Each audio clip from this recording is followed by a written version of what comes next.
कराची में गुल प्लाजा जो गुल प्लाजा कभी था अब तो है, उसके सिर्फ आसार हमें दिखाई दे रहे हैं यहाँ मौजूद हैं। और इस कदर बदकिस्मती की बात यह है कि आज भी हमने देखा कि हुक्मरानों की और हुक्मरान जमात की बेहिसी और बेज़मीरी अपने उरूज पर है।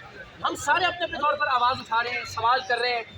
मेरा एक नुक्ता नज़र है और मेरा ये मौक़िफ़ है और मेरी दरख्वास्त है पूरी कौम से, हुक्मरानों के जो फैलाए हुए कुछ जुमले हैं ना, उनमें से एक बदतरीन जुमला ये है कि सालिहात पे सियासत नहीं करनी चाहिए।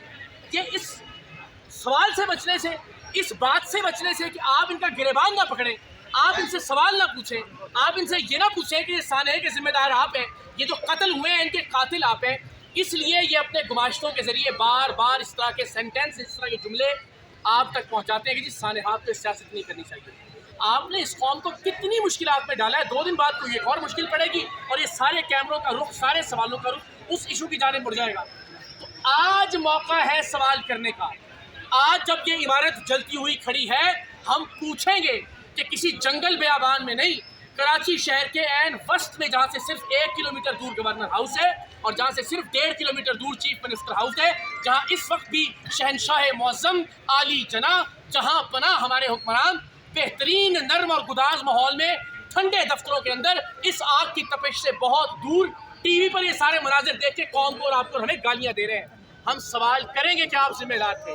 हम पूछेंगे कि कोई स्कीम 33 या माड़ीपुर की बात नहीं है, कराची के एम ए जिनाह रोड का गुल प्लाजा है जो कराची की अलामत समझा जाता है, कराची का सिंबल था, उसे आग लग गई और अब भी 40 लाशें इस वक्त मौजूद है इस इमारत बिल्डिंग के अंदर। और अगर हम सवाल करें तो आप कहें कि जी सानहात पे सियासत नहीं करनी चाहिए। हम अंदर गए, लोगों से बात कर रहे हैं, उनकी ढारस बंधाने की कोशिश कर रहे हैं, उन्हें दिलासा देने की कोशिश कर रहे हैं। और पीपल्स पार्टी के उम्मीदवार जो कि मेयर साहब के साथ तशरीफ लाए थे, गार्डों के साथ और अपने गुंडों के साथ, वो आके खड़े हो गए कैमरों के सामने। हमने कहा माकूल आदमी लगता है, कोई वेस्टकोट वगैरह कोट शोट पहना हुआ है। पहला